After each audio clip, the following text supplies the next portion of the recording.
नमस्कार, बहुत स्वागत आप सभी का। मैं हूं सुशांत सिन्हा।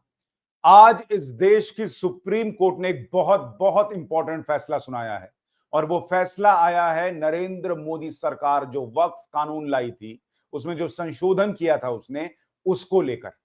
और मैं आज आपसे कह सकता हूं कि इस देश में सेक्युलरिज्म के नाम पर जो तमाशा चल रहा था, उस तमाशे पर रोक लगाने के लिए जो नरेंद्र मोदी सरकार ने काम किया था, उस पर आज सुप्रीम कोर्ट ने एक तरह से मुहर लगा दी है। और जो इस देश में वोट बैंक की पॉलिटिक्स वाले कर रहे थे, उनके मुंह पर सुप्रीम कोर्ट का यह फैसला एक करारा तमाचा है।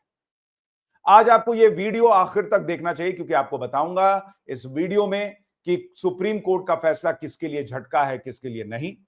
वक्फ बाय यूजर बोलकर जो कहीं भी उंगली रख दी वाला हिसाब चल रहा था और जमीन हो गई वक्फ की, वो वाला हिसाब अब रुक जाएगा कि नहीं।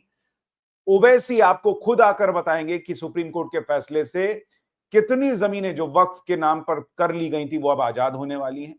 और नरेंद्र मोदी ने कौन सा सेक्युलरिज्म के नाम पर ये फर्जी ढोंग करने वालों को चैलेंज दिया है, वो भी आज आपको दिखाऊंगा। लेकिन पहले बड़ी खबर ये कि आज सुप्रीम कोर्ट ने क्लियर कर दिया है बॉस कि ये वक्फ कानून जो है वो इसी तरीके से चलता रहेगा और इस पर कोई रोक नहीं लगने जा रही है। यानी वक्फ एक्ट लागू रहेगा। और सुप्रीम कोर्ट ने कह दिया है बॉस कि कोई ये रेयरेस्ट ऑफ रेयर ही मामला होता है जिसमें जो है वो इस तरह से किसी हम पूरे कानून पर रोक लगा दें। ऐसा कुछ भी नहीं है इस कानून में जिस पर पूरी तरीके से रोक लग सके। और इसीलिए इस वक्फ कानून पर रोक नहीं है। 3 बदलावों पर स्टे जरूर है, लेकिन क्या वो भी मुसलमानों के पक्ष में है या फिर सरकार जो करना चाह रही थी उसके पक्ष में है, उस पर आगे आपको डिटेल में जानकारी दूंगा। पहले पूरी वीडियो देखिए, खबर पर अपनी राय कमेंट करके जरूर दीजिएगा। लेकिन सबसे पहले सुनिए कि चीफ जस्टिस ऑफ इंडिया ने क्या कहा। सीजेआई गवई ने साफ किया कि इस पूरे कानून पर रोक लगाने का कोई आधार नहीं है। आप सोचिए, संसद से लेकर सड़क तक बाप रे बाप माहौल बनाया गया कि मोदी संविधान के खिलाफ जा रहे हैं, मोदी मुसलमानों के साथ ये कर रहे हैं, वो कर रहे हैं। आज सुप्रीम कोर्ट ने कह दिया कि कोई आधार नहीं है बॉस, किस आधार पे हम सारा का सारा कानून रोक दें। और इसको जिन लोगों ने बताया था कि ये मुसलमानों के अधिकारों के खिलाफ है, संविधान के खिलाफ है, उनको सुप्रीम कोर्ट से क्लियर कर दिया गया कि ये कोई संविधान के खिलाफ कानून नहीं है। सबसे बड़ी चीज जो हुई है वो वक्फ बाय यूजर और वक्फ बाय यूजर, इस पर जो फैसला आया है। वक्फ बाय यूज क्या है भाई, कि सालों से वक्फ कर दिया और वो यूज हो रही है, तो अब जो है उसको बदला नहीं जा सकता। सुप्रीम जो कानून नरेंद्र मोदी सरकार लेकर आई, उसने कहा कि ऐसा नहीं चल सकता। कागज है तो दिखाओ, कागज नहीं दिखाएंगे वाला हिसाब नहीं चलता इस देश में। तो सुप्रीम कोर्ट ने भी कह दिया है कि कोई बदलाव इसमें नहीं होगा। जो कानून में संशोधन किया गया है वो लागू रहेगा। किसी वक्फ संपत्ति का अगर कागज नहीं है तो वो वक्फ संपत्ति नहीं मानी जाएगी। क्लियर हिसाब है बॉस, नो डॉक्यूमेंट नो वक्फ संपत्ति। और ये सबके लिए है। हिंदुओं से आप कहते हो कि मंदिर आपका है कि नहीं, फलाने ने तोड़ा कि नहीं, पुराने सदियों पुराने कागज ला ला के दिखाओ, सबूत दिखाओ। तो आपको भी तो सबूत देना ना पड़ेगा बॉस के वक्फ है कि नहीं है, और वक्फ किया है तो कागज कहां है। तो केंद्र ने कहा कागज दिखाओ, वक्फ करो, क्या दिक्कत है। सुप्रीम कोर्ट ने भी कह दिया कि ये नहीं बदलेगा, कागज दिखाओ वक्फ करो। वक्फ कर दिया, कागज नहीं दिखाएंगे, ये हिसाब नहीं चलेगा। तो ये बहुत बड़ी जीत है इस देश के असली सेक्युलरिज्म की, कि हिंदू मुसलमान सिख ईसाई सबको कागज दिखाना पड़ेगा, बहुत सही से काम नहीं चलेगा। और साथ ही जो वक्फ बाय यूजर था कि भाई हम यूज कर रहे हैं तो हमने जो है वो वक्फ कर दिया।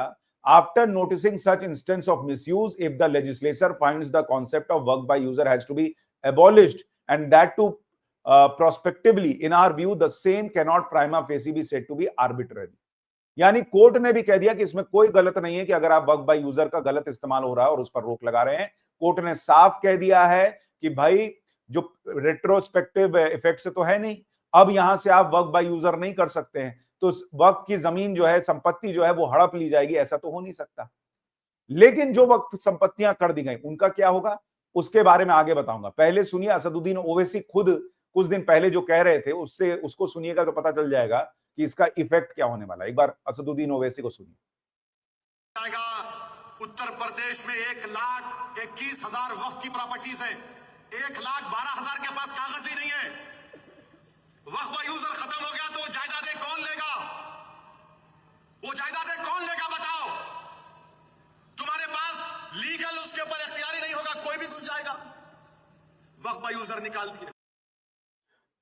तो भैया वैसे खुद बता चुके कि 1,12,000 संपत्तियां ऐसी हैं जिनका कोई डॉक्यूमेंट नहीं है। कोर्ट ने कह दिया नो डॉक्यूमेंट, तो भाई वक्फ नहीं माना जा सकता, वक्फ बाय यूज के हिसाब से नहीं चलेगा मामला। तो ये जितनी जमीनें हैं वो सारी जो हैं, अब उन पर अगर आप कोर्ट में केस लेकर जाइएगा तो वो अब सुनवाई होगी। यहां से आप वक्फ बाय यूजर नहीं कर सकते, ये क्लियर हो गया। लेकिन जो पिछला है उसको अब आप कोर्ट में ले जा सकते हैं, ये दायरा तो खुला हुआ है और वहां पर अब सुनवाई होगी कि कागज दिखाओ। तो इसलिए ये बहुत इंपॉर्टेंट मामला है। तो जो लोग सेक्युलरिज्म की पॉलिटिक्स के नाम पर ये सब कर रहे थे, उनके लिए ताला लगा दिया गया है उस सो कॉल्ड सेक्युलरिज्म के दरवाजे पर। क्योंकि नरेंद्र मोदी ने भी याद दिलाया था, आपको याद होगा, एक छोटा सा नरेंद्र मोदी का बयान सुनिए, फिर आपको आगे की बात बताता हूं। तुष्टीकरण के लिए कानून बनाए, सुप्रीम कोर्ट के आदेश तक की परवाह नहीं की। इसका एक उदाहरण वक्फ बोर्ड है। दिल्ली के लोग तो चौंक जाएंगे।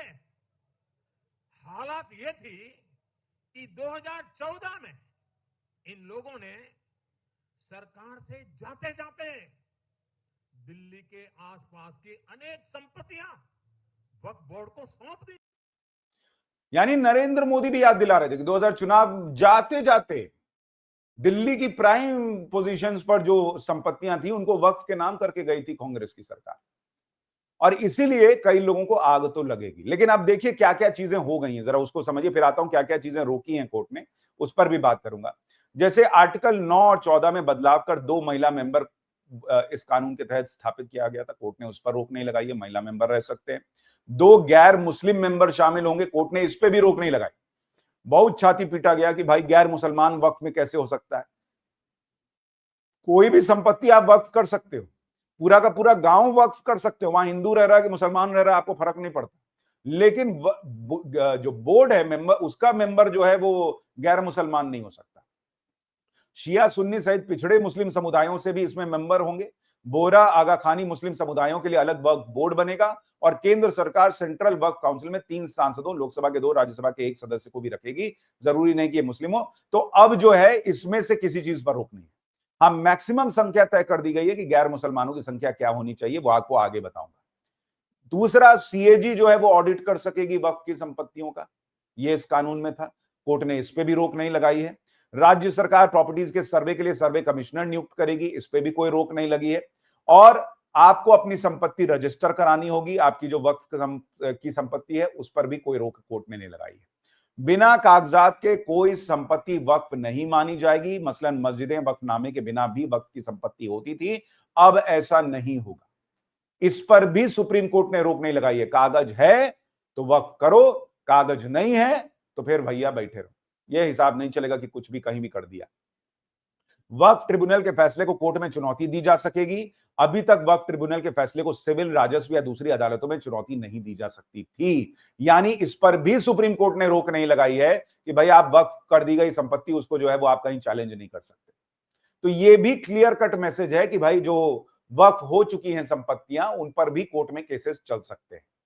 अब सवाल है कि कोर्ट ने जो पिटिशनर्स थे उनको क्या राहत दी। कोर्ट ने एक तो ये कहा है कि भाई गैर मुस्लिम सदस्य जो है वो होंगे या नहीं होंगे। इसमें था कि 2 होंगे। कोर्ट ने कहा कि राज्य और केंद्रीय वक्फ परिषदों में यह संख्या 3 से अधिक नहीं हो सकती। तो गैर मुसलमान नहीं होने चाहिए, जो लोग ये कह रहे थे उनको झटका लगा है। गैर मुसलमान होंगे, लेकिन कोर्ट ने कह दिया कि 3 से ज्यादा गैर मुसलमान सदस्य नहीं हो सकते। फिर कोर्ट ने कहा कि भाई एक नियम था कि भाई 5 साल से इस्लाम का अनुयायी होना चाहिए अगर आपको वक्फ करना है। कोर्ट ने कह दिया कि जब तक सरकारें इस पर स्पष्ट नियम नहीं बना लेती तब तक के लिए इस पर रोक है। यानी क्लियर कट मैसेज कोर्ट ने दे दिया है कि भाई इस पर नियम बनाइए कि भाई इस्लाम का अनुयायी है, था, नहीं था, है या नहीं है, ये कैसे तय होगा, इसका क्या आधार होगा, कानूनी आधार क्या होगा। जब तक ये कानून नहीं बन जाता तब तक के लिए इस प्रोविजन पर रोक है कि भाई 5 साल आप इस्लाम को फॉलो किए हैं या उसको मानते हैं तभी आप वक्फ कर सकते हैं। यानी ये भी टेम्परेरी रोक है, कंप्लीट रोक नहीं है। तीसरी बड़ी चीज कि भाई जो कहा गया था कि जो कलेक्टर है वही जिलाधिकारी जो है वही फाइनल रिपोर्ट ले लेगा। तो इसमें यह कहा गया है कि कलेक्टर के लिए कि जब तक वक्फ ट्रिब्यूनल या कोर्ट स्वामित्व पर फैसला नहीं दे देता तब तक विवादित वक्फ भूमि या संपत्ति पर कोई असर नहीं होगा। तो अभी जो कानून आया था उसमें यह था कि भाई आपने वक्फ कर दिया है और उसमें अगर यह है कि भाई मामला चला गया कलेक्टर के पास, तो जब तक कलेक्टर फैसला नहीं दे देगा तब तक वो वक्फ नहीं माना जाएगा। कोर्ट ने इसको पलट दिया है कि भाई वक्फ रहेगा जब तक कि आखिरी फैसला ना आ जाए, और आखिरी फैसले का अधिकार कलेक्टर के पास नहीं होगा। तो ये मुसलमानों को भी एक राहत मिली है, जो लोग कह रहे थे कि भाई कलेक्टर कैसे सीधा कर सकता है, लेकिन ये मामला अब अलग अलग अदालतों में जा सकता है। तो ठीक है, कलेक्टर नहीं करेगा, कोई और करेगा, लेकिन मामला जो है वो सिर्फ वक्फ ट्रिब्यूनल सुनेगा, कोई और नहीं सुन सकता। ये प्रोविजन अब खत्म हो चुका है, और इसीलिए इस देश के लिए मैं कह रहा हूं कि ये बहुत बड़ी आजादी का एक तरीके का दिन है, क्योंकि इस देश में हिंदुओं से तो आपने कह दिया बॉस कि भाई प्लेसेस ऑफ वर्शिप एक्ट है, और उसमें जो है अब कोई ये एक दो जगह है, इसके अलावा अब और किसी पे तुम दावा नहीं ठोक सकते। लेकिन एक वक्फ कानून बना के मुसलमानों से कह दिया गया कि तुम जहां मन वहां रख दो ना उंगली, भाई वो वक्फ कानून के हिसाब से चीजें चलेंगी। केंद्र सरकार ने ये वक्फ बाय यूज पर रोक लगाने की बात की कि भाई ऐसा नहीं चल सकता, और मामला जो है वो सिर्फ वक्फ ट्रिब्यूनल में नहीं चलेगा, आप दूसरी अदालतों में भी जा सकते हो। आप कैसे रोक सकते हो बॉस कि कहीं और नहीं सुनवाई होगी? ये कौन सा हिसाब है भाई? अब सुप्रीम कोर्ट ने ये दोनों ही मामलों में, जो बहुत इंपॉर्टेंट एस्पेक्ट थे, वक्फ बाय यूज और वक्फ बाय यूजर वाला, कि भाई ऐसा नहीं चलेगा, और दूसरा कि भाई दूसरी अदालतों में भी इसको सुना जाएगा, ये दोनों प्रोविजन जो इस कानून में लाए गए थे उसको सुप्रीम कोर्ट ने बरकरार रखा है। तो ये बहुत बड़ा दिन है आज इस देश के लिहाज से, और इसीलिए आप देखिए नरेंद्र मोदी कितने बड़े बड़े चैलेंजेस ले रहे हैं। अभी तो ये कम है बॉस, एक और चैलेंज उन्होंने दिया, जरा उसको भी सुनिए। उस पर भी बहुत आग लगी हुई है, उस पर अलग से वीडियो बनाऊंगा, लेकिन जरा इसको सुनिए एक बार। इसको बचाएंगे। एक मिनट रुकिए, मैं आपको सुनाता हूं जो पीएम ने कहा है। देश को बचाएंगे, घुसपैठियों से देश को मुक्ति दिलाएंगे। और मैं उन राजनेताओं को भी कहना चाहता हूं, आप जो चुनौती लेकर के मैदान में आए ना, मैं सुना तान करके उस चुनौती को स्वीकार करता हूं। और लिख लो, मैं देखता हूं घुसपैठियों को बचाने में तुम कितनी ताकत लगाते हो, और घुसपैठियों को हटाने में हम कैसे अपना जीवन लगा देते हैं। हो जाए मुकाबला। यानी नरेंद्र मोदी का हिसाब क्लियर है बॉस, देश में फर्जी सेक्युलरिज्म नहीं चलेगा। फर्जी सेक्युलरिज्म जो है वो वोट बैंक के नाम पर जो है वो नहीं चल सकता, और उसी वोट बैंक के नाम पर घुसपैठियों को बैठा के रखो, ये भी नहीं हो सकता। ब्रिटेन से लेकर दूसरी जगहों पर लोग सड़क पर आ गए बॉस कि अवैध घुसपैठियों को बाहर निकालो, और हमारे देश में एसआईआर जैसी चीज भी हो जाए तो उसमें लोग जो है बवाल काट दे रहे, अरे एसआईआर कर दिया, बाप रे बाप, ये हो गया वो हो गया। नरेंद्र मोदी कह रहे हैं कि खुला चैलेंज दे रहा हूं, रोक सकते हो तो रोक के दिखाओ।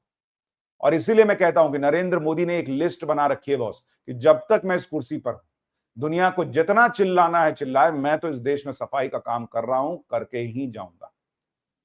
और उसी में से एक था ये वक्फ बाय यूजर को खत्म करना, वक्फ बाय यूज को खत्म करना, वक्फ कानून में बदलाव लाना, गरीब मुसलमानों को हक दिलाना, गरीब मुसलमानों की जो जमीन वक्फ के नाम पे छीन ली गई है वो दिलवाना, दूसरे उन लोगों का प्रतिनिधित्व बढ़ाना, महिलाओं को उसमें लेकर आना, और सबके लिए कानून बराबर है, कागज दिखाओगे तभी वक्फ कर पाओगे, ये लेकर आना। और ये नरेंद्र मोदी ने करके दिखा दिया, सुप्रीम कोर्ट से भी कोई रोक नहीं लगी। आपकी राय क्या है? कमेंट करके जरूर बताइएगा, वीडियो को लाइक और शेयर कीजिएगा। नमस्कार।